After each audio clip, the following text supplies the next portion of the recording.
Assalamualaikum warahmatullahi wabarakatuh. Alhamdulillah wassalatu wassalamu ala Rasulillah. Asyhadu an la ilaha illallah wahdahu la syarika lah wa asyhadu anna Muhammadan abduhu wa rasuluh. Allahumma shalli wa sallim wa barik ala nabiyyina Muhammadin wa ala alihi wa sahbihi ajma'in. Ayolah akhwah, azakumullah, kita lanjutkan. Kita masuk poin yang ke-7 dari prinsip dakwah salafiyah. Tadi yang ke-6, memerangi bid'ah dan beragam pemikiran dari Islam yang masuk ke dalamnya.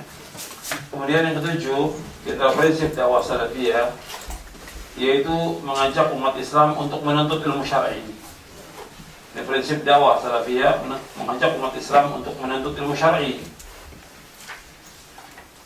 Jadi prinsip dakwah ini bukan mengajak orang semuanya untuk berdakwah, tapi yang pertama, yang asasi, bagaimana supaya mereka menuntut ilmu, bagaimana mereka bisa berdakwah kalau mereka tidak menuntut ilmu.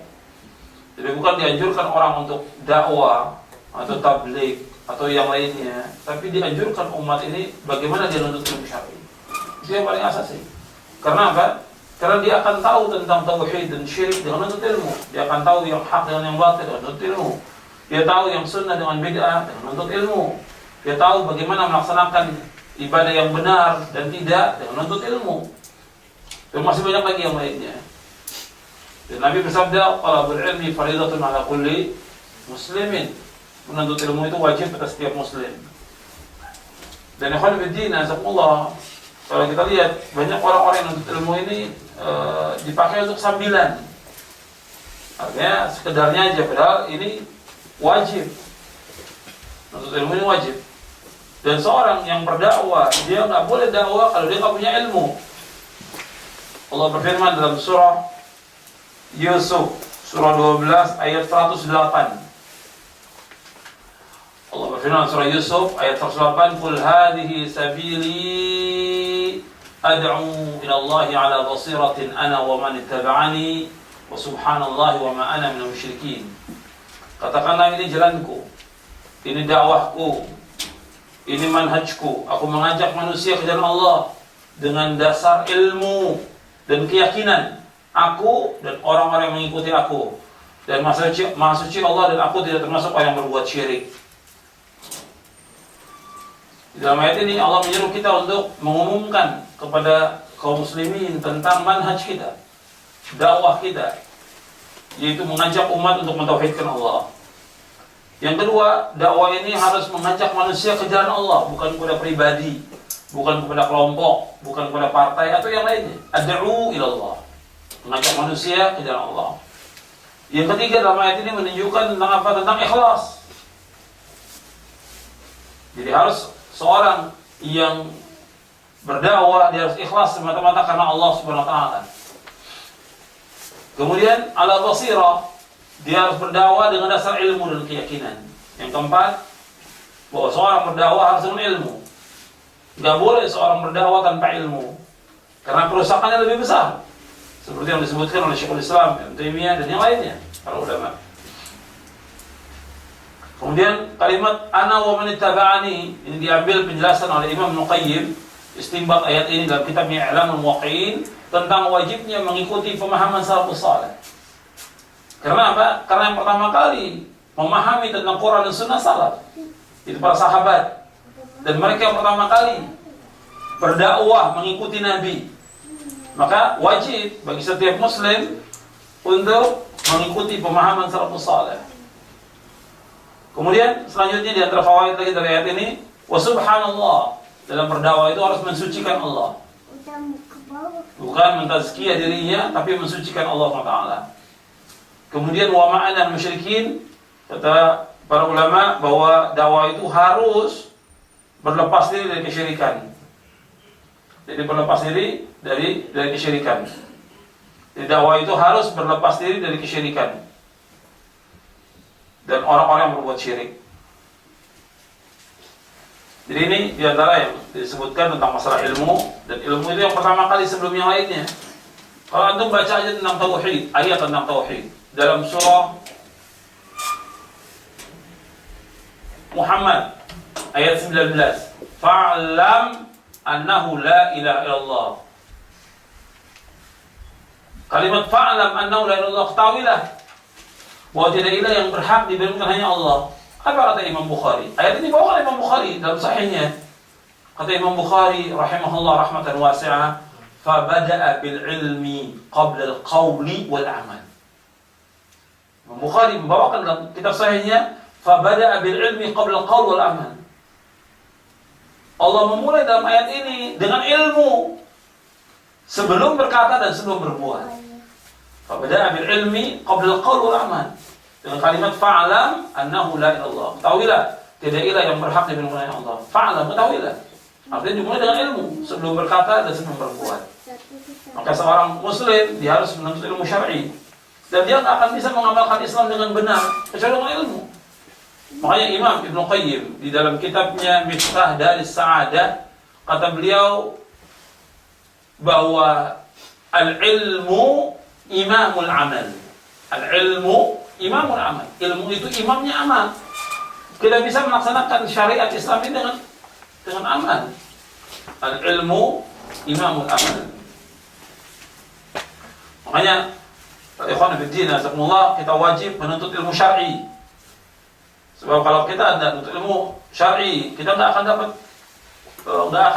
dapat fadilah, keutamaan dari Allah SWT tentang diangkatnya derajat, dimuliakannya orang berilmu. Dan juga kita akan bisa beramal dengan benar. Dan ilmu diberikan definisi oleh Imam Auza'i yang wafat tahun 157 Hijriah.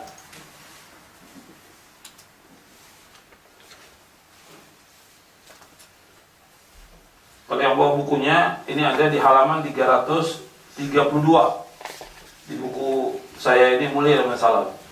Tapi banyak saya tambahkan dari yang tadi dari kitab-kitab lain. 332.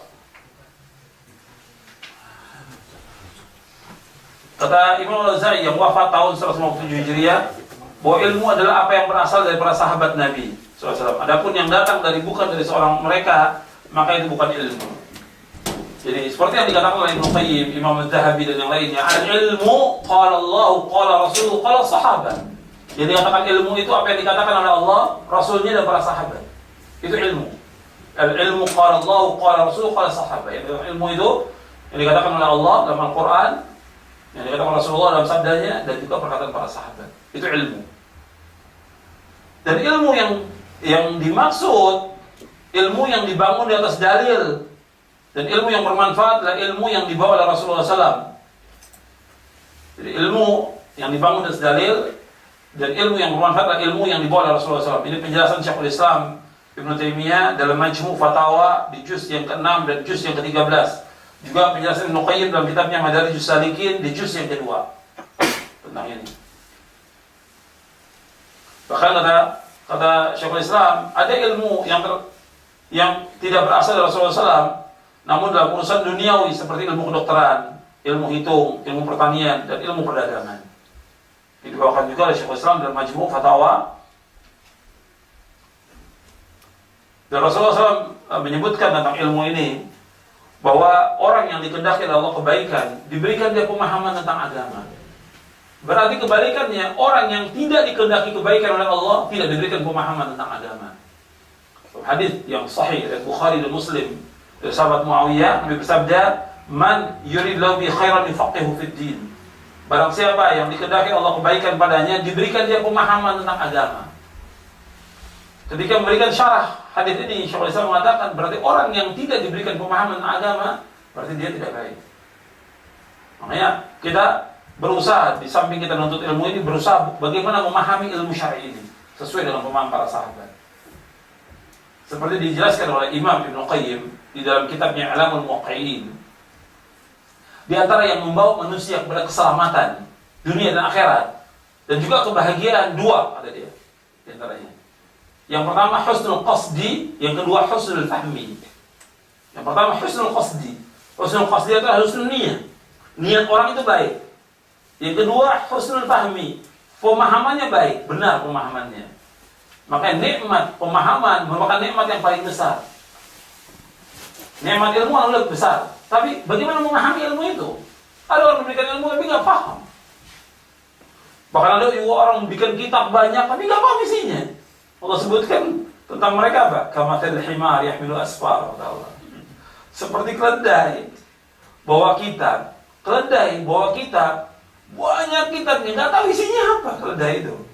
Apa duit, apa kitab, apa. Allah sebutkan dalam Al-Quran, orang yang dia bawa kitab, tahu kitab, tapi nggak tahu isinya apa. Kamathil himar yahmilu asfar. Seperti keledai yang bawa kitab. Nah, kita begitu juga. Kita harus paham tentang Al-Quran yang kita bawa ini. Paham juga tentang sunnah Nabi SAW. Bagaimana memahaminya? Itu harus nikmat lagi. Nikmat yang paling besar, nikmat faham ini. Nikmatul faham. Akbarun ni'am. Jadi nikmat kita memahami. Jadi ilmu yang kita tuntut, kita harus pahami dengan pemahaman yang benar. Kalau tidak, bakal tersesat. Saya ambil contoh. Ada orang yang hafal Quran. Sholat malamnya, Masya Allah. Sholat sunnahnya, orang wajib sunnah, Masya Allah. Puasanya, Masya Allah. Tapi pemahamannya sesat. Seperti Khawarij. Sesat pemahamannya. Dia mengambil satu ayat saja. وَمَنْ لَمْ يَحْكُمْ بِمَا أَنْزَلَ اللَّهُ فَأُولَٰئِكَ هُمُ الْكَافِرُونَ. Atau ayat yang lain diambil lagi. إِنَّ الْحُكْمُ إِلَّا لِلَّهِ. Hukum itu milik Allah. إِنَّ الْحُكْمُ لِلَّهِ. Dikatakan oleh Ali bin Abi Thalib. Apa kata Ali bin Abi Thalib radhiyallahu anhu? Inil hukmu lillah. Dia menuding Ali bin Abi Thalib. Inil hukmu lillah, kata Ali. Kalimatu haqqin urida biha batil. Kalimat yang hak yang dikehendaki batil, kata Ali bin Abi Thalib radhiyallahu anhu. Yang kalian kehendaki kebatilan dengan ayat ini.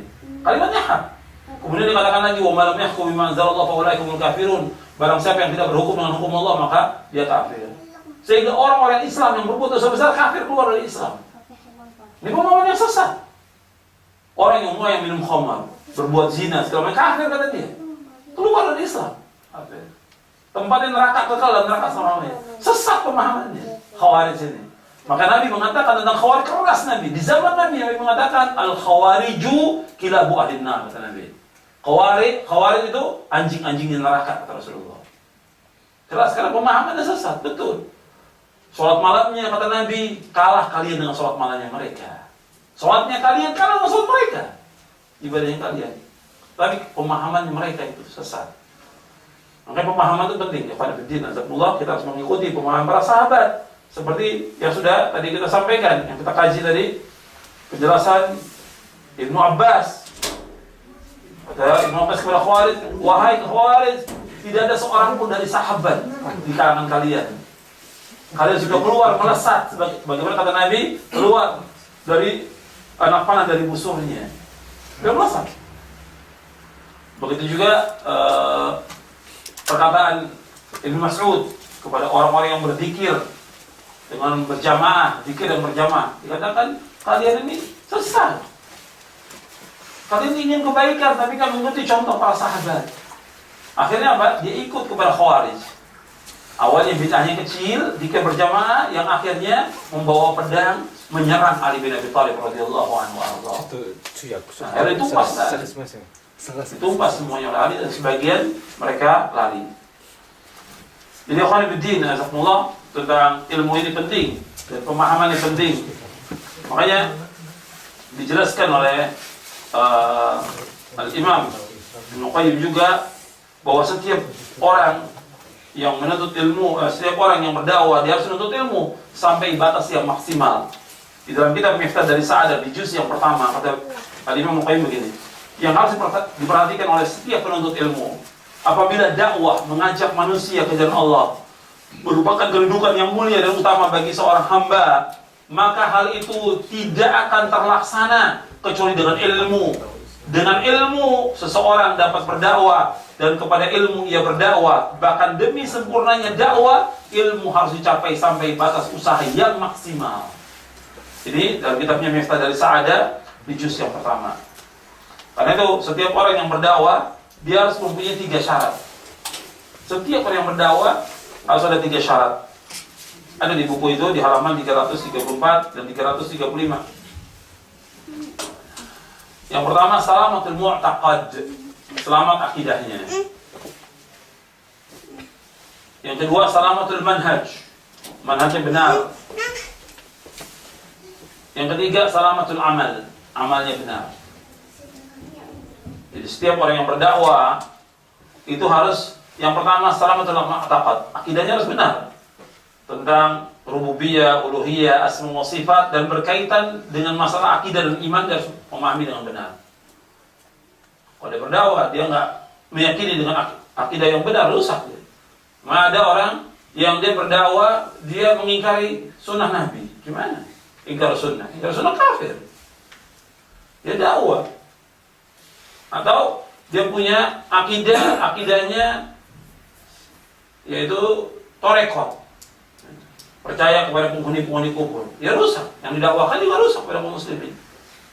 Atau orang bisa sampai kepada Allah kalau dia melalui para wali, kalau nggak melalui nggak bisa. Ini etiknya rusak, harus dibereskan dulu. Nggak bisa dia berdakwah meskipun dia seorang kiai atau habib atau yang lainnya. Yang kedua, salamatul manhaj. Manhajnya harus benar. Itu memahami Quran dan Sunnah sesuai dengan pemahaman salafus saleh, mengikuti prinsip dan kaidah-kaidah yang telah ditetapkan oleh ulama salaf. Ya, harus mengikuti prinsip-prinsip dan akidah, kaidah-kaidah yang telah ditetapkan oleh ulama salaf. Yang ketiga, salamatul amal. Jadi seorang berdakwah mengajak umat kepada Islam ini yang benar harus beramal dengan benar. Itu beramal semata-mata ikhlas karena Allah dan ittiba mengikuti contoh Rasulullah SAW. Tidak mengadakan bid'ah.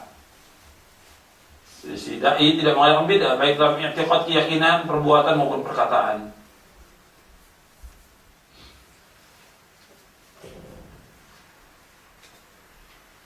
Kemudian yang terakhir, yang ke-8, tasfiyah dan tarbiyah. Tasfiyah dan tarbiyah. Artinya dakwah salaf ini dakwah tasfiyah dan tarbiyah. Ya, dakwah salaf ini dakwah tasfiyah dan tarbiyah. Adapun yang ke-9 insyaallah besok kita bahas tentang akhlak, tazkiyatun nufus. Berkaitan dengan akhlak, bagaimana akhlak Ahlus Sunnah itu. Yang ke-8 ini tasfiyah. Tasfiyah itu artinya penyaringan, pembersihan. Tasfiyah. Yang kedua, tarbiyah, mendidik umat di atas manhaj yang benar.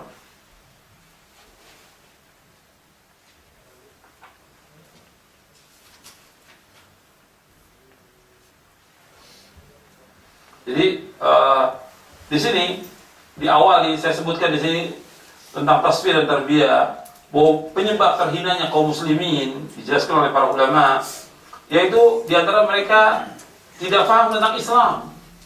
Mereka ini jahil, bodoh terhadap Islam yang diturunkan Allah kepada Rasulnya SAW. Kemudian mayoritas kaum muslimin, sebagian mereka mengetahui tentang hukum Islam, tetapi mereka tidak melaksanakannya, tidak mengamalkannya. Jadi tasfiyah ini artinya pemurnian akidah dari sesuatu yang tidak dikenal atau menyusup masuk ke dalamnya. Pemurnian akidah dari berbagai macam bid'ah. Pemurnian fikih Islam dari berbagai macam bentuknya. Kemudian juga pemurnian kitab-kitab tafsir dari hadis-hadis yang dhaif dan maudhu atau dongeng-dongeng Israiliyat. Jadi ini yang dimaksud dengan tasfiyah, ada pembersihan. Ketika kita akan membina umat Islam, dibersihkan dulu. Mungkin yang belajar pertanian itu tahu ya. Jadi bagaimana supaya tanaman tumbuh dengan baik, dibersihkan dulu. Ada tasfiyah, penyaringan, pembersihan. Baru tarbiyah, pendidikan. Dan ini yang sering didakwakan oleh Syekh Al-Albani rahimahullah rahmatan wasi'ah, yaitu tasfiyah dan tarbiyah. Maka dakwah salaf ini tasfiyah. Jadi membersihkan dari pemikiran-pemikiran yang sesat, keyakinan yang sesat, dari perbuatan bid'ah. Kemudian dididik umat di atas Islam yang benar, yang safi, yang bersih, yang murni dari Quran dan Sunnah ala fahmi salaf. Itu yang disebutkan dalam beberapa keterangan tentang masalah ini. Ya, itu dulu sementara pembahasan kita. Bab tasfiyah dan tarbiyah ini panjang sekali ya pembahasannya juga. Dan kalau kita lihat buku-buku yang membahas tentang ini juga ada, seperti bukunya Syekh Ali Hasan Ali Abdul Hamid, itu bagus sekali, satu buku khusus tentang tasfiyah dan tarbiyah, dan sudah diterjemahkan dalam bahasa Indonesia. Tasfiyah dan tarbiyah. Wassallallahu Nabi Muhammadin sallallahu alaihi wa ala alihi wasallam.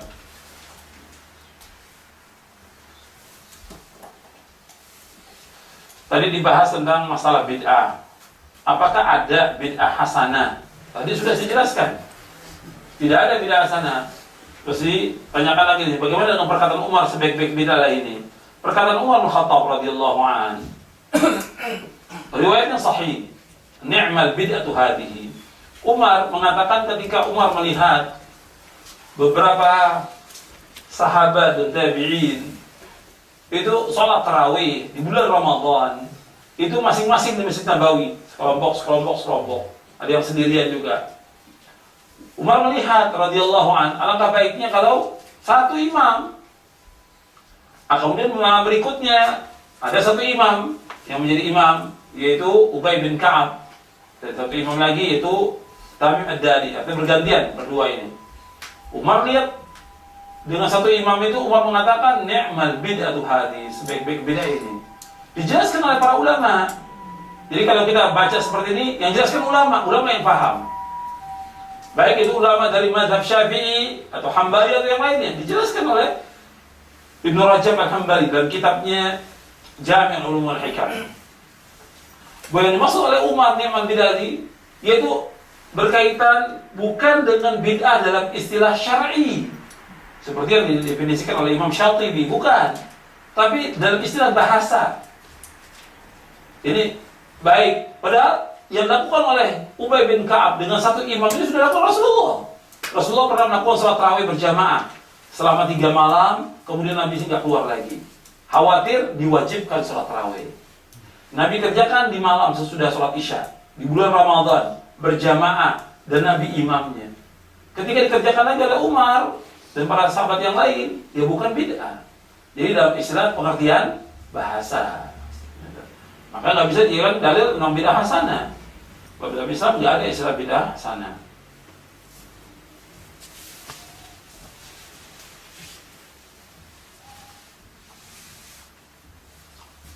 Bagaimana mengusap khuf atau jawrab di musim dingin? Maksudnya sepatu atau kaos kaki di musim dingin ini.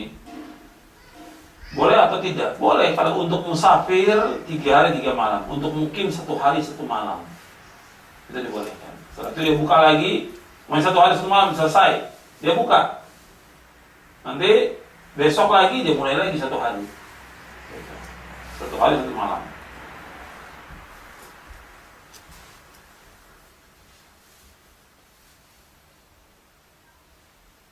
Apakah benar apa-apa yang dikerjakan Rasul adalah sunnah dan dianjurkan untuk mengikutinya? Ya kita lihat penjelasan para ulama tentang ini.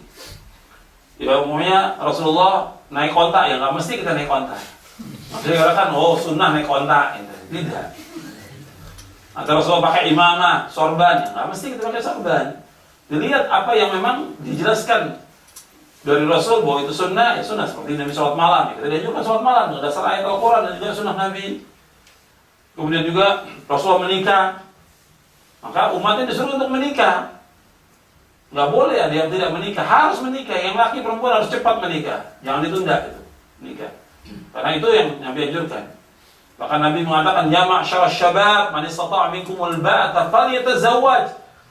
Wahai anak-anak muda, siapa yang mampu dari kalian segera menikah. Nabi suruh segera menikah. Ini sunnah Nabi.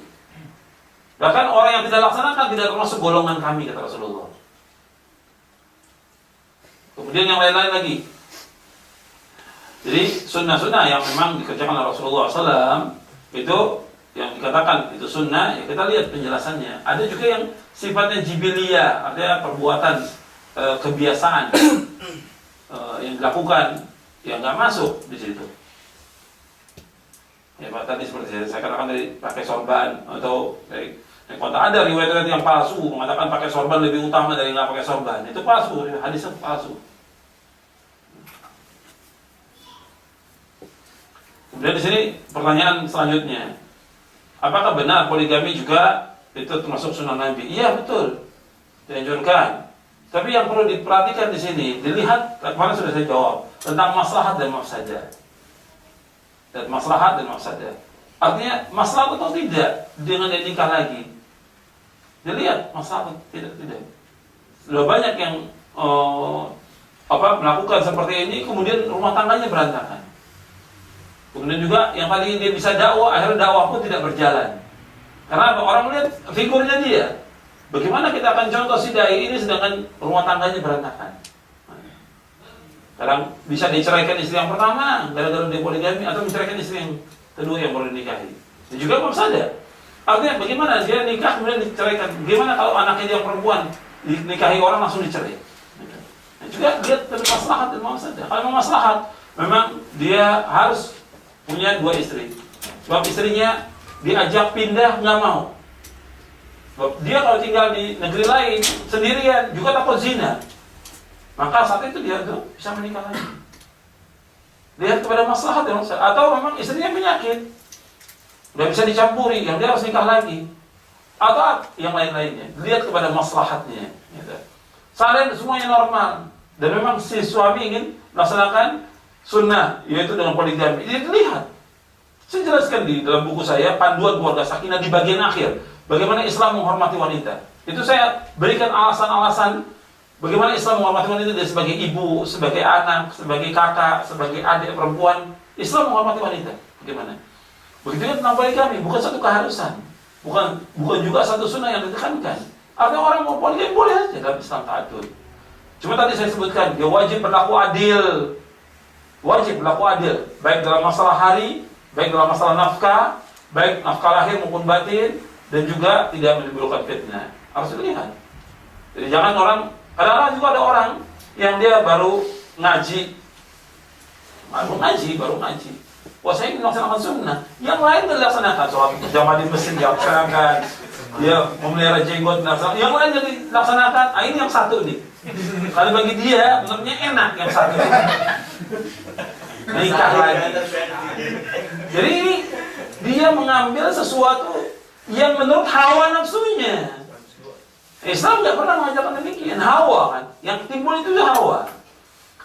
Dia nggak menilai dengan bagaimana melaksanakan yang benar itu sunnah-sunnah Nabi yang sekian banyak, tapi hawa.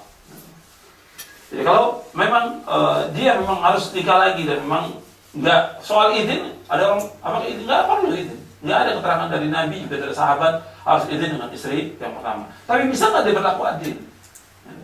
Baik dalam masalah nafkah, baik dalam masalah hari, baik dalam masalah giliran, dan yang lainnya yang disebutkan dalam riwayat-riwayat.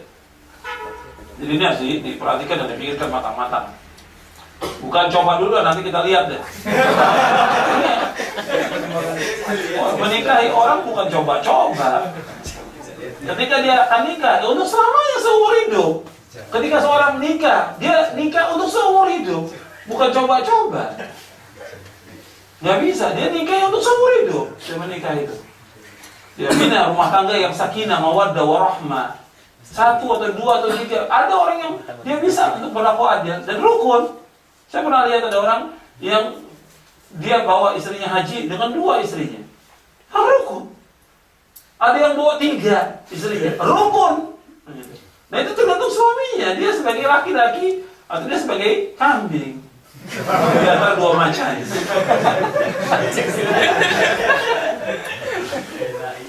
Rijal qawwamuna nisa, laki-laki mengurus wanita. Bapaknya juga. Yang dia nikah lagi, dia sebagai kambing si laki-laki. 2 istri sebagai serigala. Ini berbahaya buat dia dan juga buat anak-anaknya, rusak anaknya. Betapa banyak orang-orang yang kemudian pendidikan anaknya rusak gara-gara nikah lagi. Jadi lihat yang seperti ini dibolehkan oleh syariat, lihat kepada maslahat dan mafsadah dan juga kepada keadilan. Islam membolehkan yang seperti ini. Allah berfirman dalam Al-Quran tentang masalah ini dan juga beberapa riwayat tentang masalah ini. Apa yang harus saya lakukan kepada saudari saya yang belum memakai jilbab? Ya, jelaskan ayat Al-Quran dalam surah At-Taubah, surah Al-Ahzab, surah 33 ayat 59.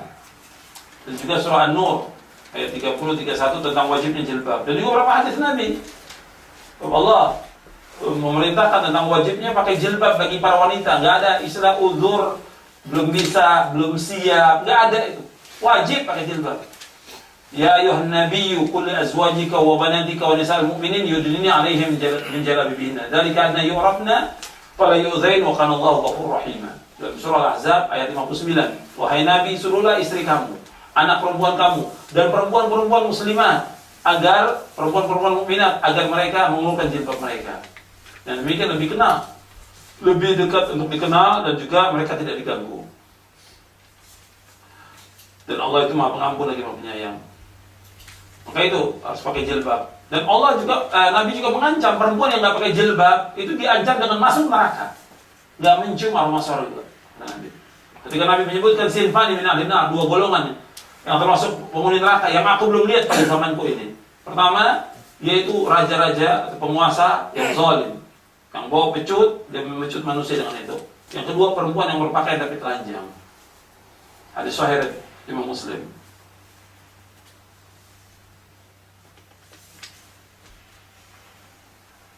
Bagaimana kalau ada seorang muslim yang dia mati dalam keadaan berbuat syirik kecil? Dia tetap akan dihisab pada hari kiamat. Ya beda antara syirik kecil dengan syirik besar. Kalau syirik besar, dia mati dalam syirik besar, ya seluruh amalnya akan dihapuskan oleh Allah dan tidak diampuni dosanya. Kalau dia mati dalam keadaan berbuat syirkun akbar. Bagaimana sikap kita dengan hadis palsu? Ya, kita serahkan kepada para ulama yang paham tentang ini. Kalau memang tahu hadis palsu, Anda bisa beli bukunya Syekh Al-Albani itu, Silsilah Hadits Ad-Dha'ifah wal Mawdu'ah. Sebagian mungkin baru jilid pertama ya, yang terjemahkan. Itu 12 jilid. Satu jilidnya 500 hadis. Satu jilidnya 500 hadis. Beliau punya silsilah hadis sahih dan silsilah hadis dhaif. Itu penelitian yang panjang, lebih dari 50 tahun beliau menulis itu. Lebih dari 50 tahun. Umurnya 80 lebih meninggal dunia, rahimahullah rahmatan wasi'ah. Itu perjuangan beliau Masya Allah untuk menjelaskan kepada umat hadis yang dhaif dan hadis yang palsu, supaya umat Islam dan juga para khatib, para dai tahu tentang hadis dhaif dan nggak boleh dibacakan dan nggak boleh dibawakan ketika khutbah Jumat atau ceramah atau pengajian, nggak boleh dibawakan. Dijelaskan di situ oleh beliau. Ya banyak ya hadis dhaif, apalagi tentang perayaan, tentang maulid, tentang segala macam, banyak sekali dibawakan oleh orang. Di sini kita bisa lihat di situ. Ulama-ulama terdahulu juga sudah menulis, ya. Cuma Syekh lebih ini lagi dikumpulkan semuanya itu, disaring lagi. Seperti Imam Ibnu Jauzi itu punya kitab namanya Al-Mawdu'ah, 3 jilid. Itu semua tentang hadis palsu. Dan tahu aja, artinya para ulama itu Allah menjaga agama ini dengan adanya para ulama yang membela ini benar, hadisnya ini enggak benar, dijelaskan oleh mereka.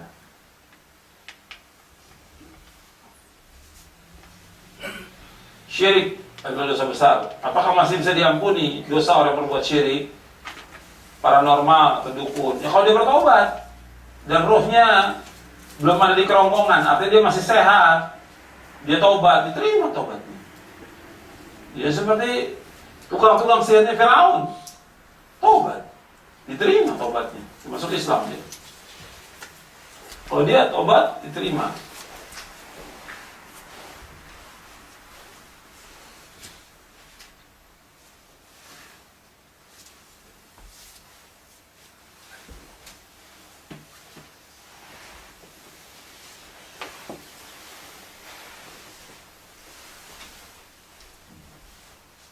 Malu adalah akhlak yang mulia.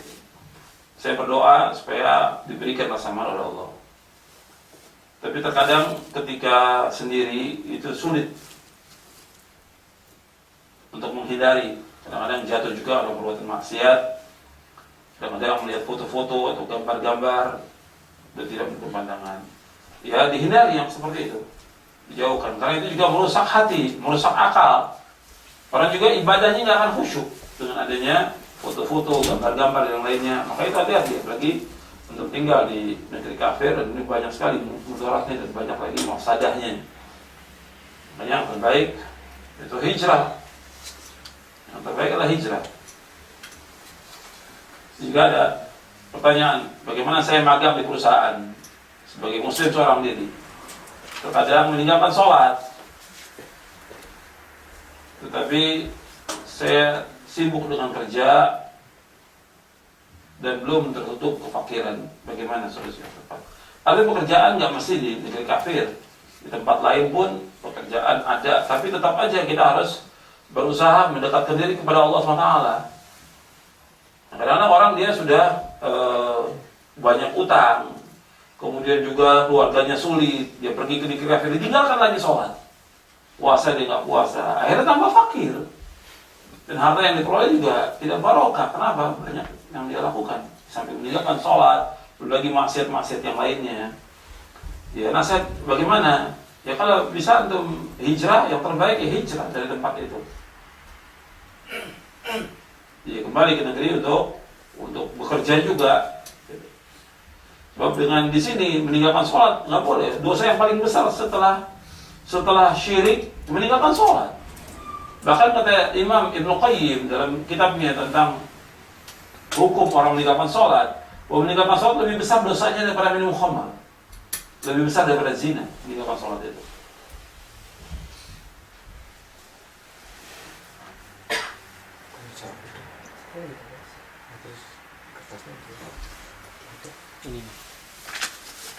Bagaimana kalau kita terkena baju kita gigitan anjing? Jadi dibersihkan aja. Artinya bukan seperti membersihkan bijana. Kalau bijana kan dengan tanah pertama kali. Ya kalau umpamanya gelas atau piring digigit oleh anjing atau dijilat oleh anjing, itu dicuci dengan tanah sekali, kemudian dengan air 7 kali. Itu ajaran dari Rasulullah SAW. Seperti itu.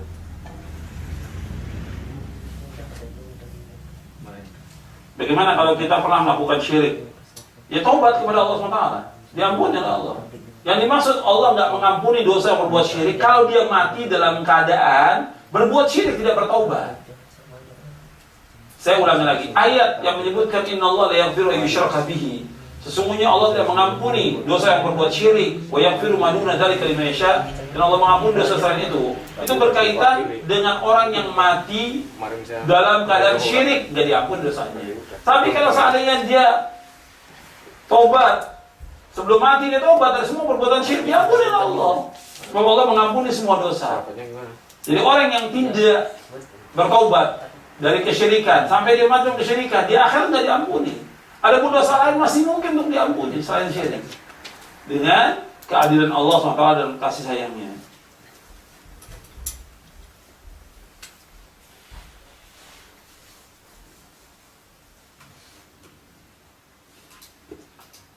Bagaimana menasihati teman yang jauh padahal ia sendiri tahu tentang apa yang dilakukan perbuatan itu haram karena pengaruh pada lingkungan. Ya, kita ingatkan dengan cara yang baik bahwa antum sudah tahu perbuatan itu haram, bahwa itu maksiat, bahwa itu tidak boleh. Kenapa antum melakukan? Ya kita ingatkan.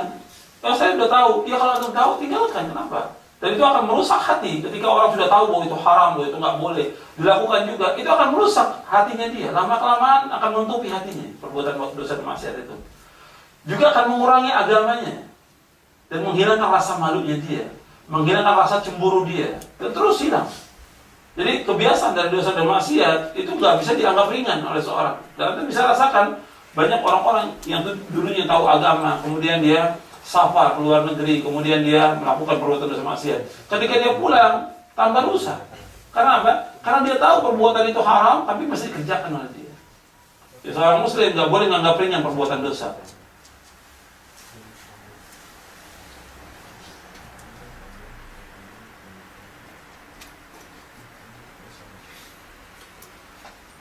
Bagaimana kalau kita mengenalkan yang hak ini, malah kita dikatakan Wahabi.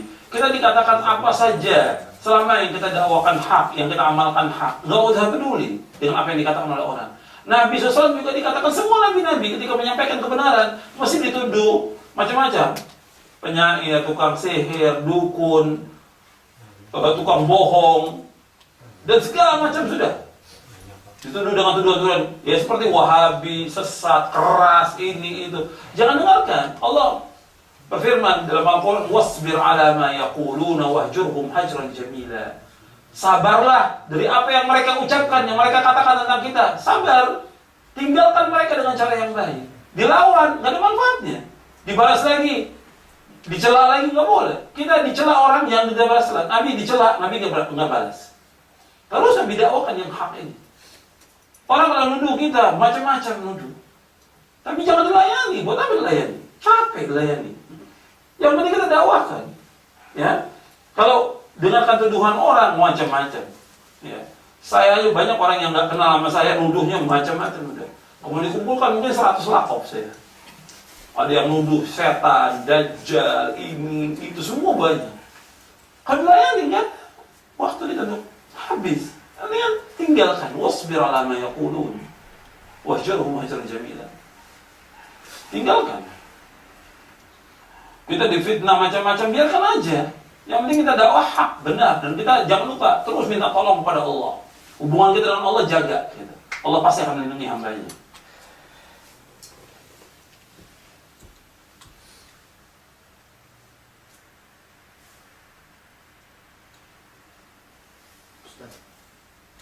Sebentar. Bagaimana kalau seorang suami yang mentalak istrinya 3 kali, sudah 3 kali, dia untuk rujuk kembali? Dia bisa rujuk ini. Talak pertama dia bisa rujuk. Sebelum idahnya habis, itu tanpa nikah. Sebelum idahnya habis. Talak lagi dia luar, saya talak kamu. Sudah, belum habis masa idahnya, dia bisa balik lagi dengan bercampur. Nah ketika talak 3, sudah, pisah dia. Sampai si istri yang sudah ditalak ini, dia nikah lagi dengan laki-laki yang lain dan sudah dicampuri, dan kemudian laki-laki itu dia menceraikan. Bukan rekayasa, dia menceraikan sendiri, kemudian baru bisa si suami ini untuk balik lagi. Kalau talak 3 nggak bisa balik. Tidak ada talak raj'i, ada talak bain. Ini talak bain sudah pisah sudah. Nggak dapat nafkah si istri, nggak dapat juga tempat tinggal. Apakah sah mengucapkan talak dalam keadaan marah? Sah. Marah sah. Jatuh talak itu. Marah yang dimaksud dalam hadis-hadis itu marah yang memang dia tidak sadar. Tapi umumnya orang marah sadar. Emosi tapi sadar dia mengucapkan talak itu.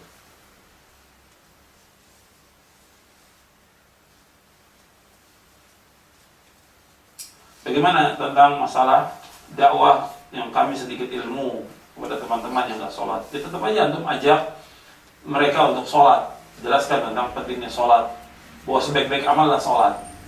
Saya ada nulis buku judulnya dengan dasar hadis Nabi, sebaik-baik amal adalah sholat. Saya jelaskan perbandingan-perbandingan. Kalau Anda sebagai seorang muslim, kenapa Anda nggak sholat?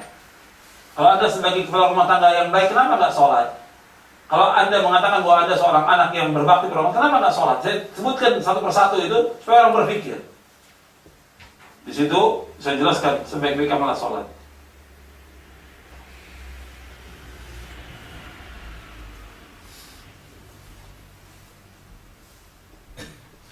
Ya saya pikir cukup sampai di sini.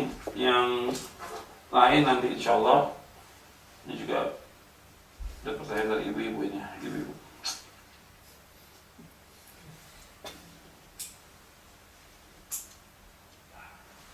Ya besok aja sudah. Nanti takut salah jawab. Apa? Terakhir. Masalah ijma dan kias itu. Iya. Modern sekarang itu kan lebih tertib itu.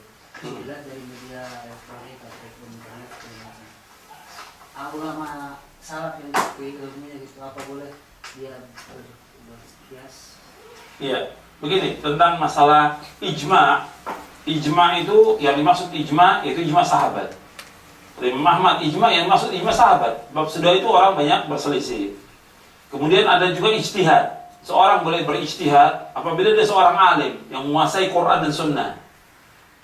Diberikan syarat oleh Ibnu Qayyim, mujtahid itu ya ulama yang paham Quran dan Sunnah. Seorang tidak boleh berijtihad kalau dia bukan orang yang alim. Nggak bisa orang yang baru ilmunya sedikit mengatakan menurut ijtihad saya, pendapat saya, nggak boleh. Tanya, fas'alu ahla dzikri, tanya pada ulama. Kemudian yang ketiga masalah qiyas. Artinya qiyas itu boleh dalam keadaan darurat. Qiyas. Ada di majalah sunnah yang terbaru itu pembahasan tentang qiyas. Saya bawa kemarin juga majalah sunnah itu untuk di perpustakaan. Nanti Anda melihat di situ bahwa qiyas boleh dalam keadaan darurat. Kalau memang kita butuhkan qiyas. Ya seperti umpamanya kita di zaman Nabi menggunakan makanan pokok, jadi dengan gandum atau dengan kurma. Ya di sini kita nggak bisa. Maka gimana? Kiasnya dengan makanan pokok juga, ya beras. Kita bagi zakat fitrah itu dengan beras. Itu namanya kias. Jadi kias dibolehkan dalam masalah hukum, fikih boleh. Tapi dalam masalah akidah nggak ada qiyas. Nggak bisa Allah dikiaskan dengan makhluknya, nggak bisa. Dalam masalah akidah nggak bisa dikiaskan. Tapi dalam masalah fikih boleh qiyas. Saya pikir cukup sampai sini, kita istirahat. Mudah-mudahan yang sedikit ini bermanfaat dan dapat kita amalkan, dan insyaallah kita lanjutkan besok pagi. Wassalamualaikum warahmatullahi wabarakatuh. Subhanakallahumma bihamdik, asyhadu an la ilaha illa anta, astaghfiruka wa atubu ilaik. Assalamualaikum warahmatullahi wabarakatuh.